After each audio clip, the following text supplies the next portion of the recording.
The current state of the giant budget live action Looney Tunes movie is looking real bad. And usually I wait for something to be canceled before talking about it, but since there's still a chance that this movie could make it, I wanted to spread as much word as I possibly could. But in case you're not sure even what's going on, or you've heard about this and you don't know the details, I'll explain everything that's happening as well as what's currently the situation. This is Coyote vs. Acme. Coyote vs. Acme is an already filmed and edited movie that was supposed to come out last year originally. It's a live-action animated hybrid. If you've ever seen Who Framed Roger Rabbit, it'll make a lot of sense to you, where Coyote sues Acme Corporation for the products always failing to catch the Roadrunner. It's got Will Forte as Wile E. Coyote's lawyer. It's got John Cena, Lana Condor. Basically, it was a really cool, funny-looking movie. Warner Brothers thought it sounded cool too, and they gave the filmmakers a budget of $70 million to make it happen. But recently, Warner Brothers, and specifically this guy, learned that there's a way for them to make a $30 million tax write-off by shelving the film. And shelving is their word for it, although what they really mean is throwing it away forever. They're not planning to put it on a shelf somewhere in a secret vault in Warner Brothers, where they might decide one day they're being silly and re-release it. If a film gets shelved, it's as good as gone. But after Hollywood Reporter broke the news, the giant backlash was enough to make Warner Brothers take another moment with the decision.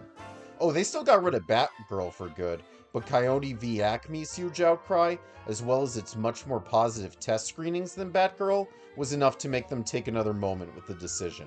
After temporarily reversing the decision in November, Warner Brothers and the director of the movie have spent the last couple months trying to sell Coyote v. Acme to another studio that would have the funds to buy it. And according to the Hollywood Reporter, at least one big-name studio offered $40 million for it. Bigger than the original tax write-off, but not enough for Warner Brothers and its new CEO to sell. There was a big scare for February 23rd, the day Warner Brothers reports its earnings. A lot of the filmmakers were terrified that Warner Brothers would take the moment to reveal the death of their movie. And they were afraid of this because Warner Brothers has been keeping them completely in the dark over the movie. Brave few took the time to try desperately to raise awareness. It could have been wise, Staffy. We could be Wile E. Coyote right now. I hate to be political, but relief! Coyote versus Acme!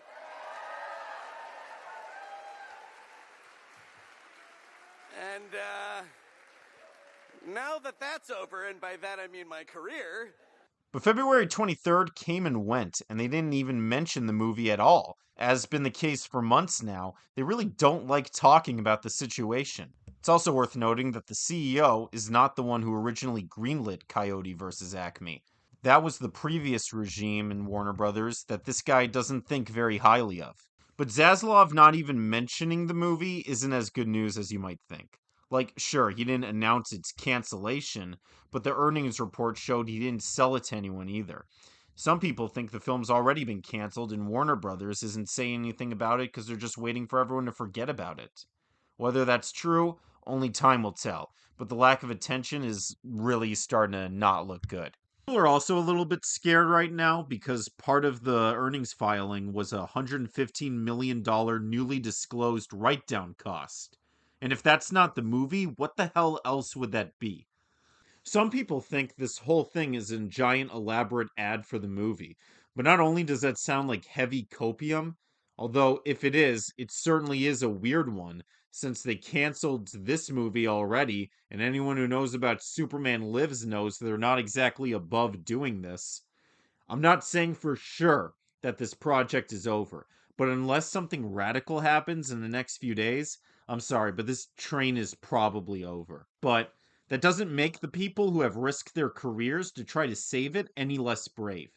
And if we can't save the movie, we can absolutely protect those that have tried to save it. Please, make sure to have your voice heard as loud as possible. Complaining on Twitter does have some form of effect. This isn't over yet, so please, just allow yourself to be an obnoxious dork for 10 seconds and text somebody that this movie exists. Send a quick hashtag on X. Tweet Elon Musk if he's not complaining about trans people at the moment. Just 10 seconds to do whatever you gotta do. No, the future of humanity is not at stake, but man, I really wanted to watch this movie.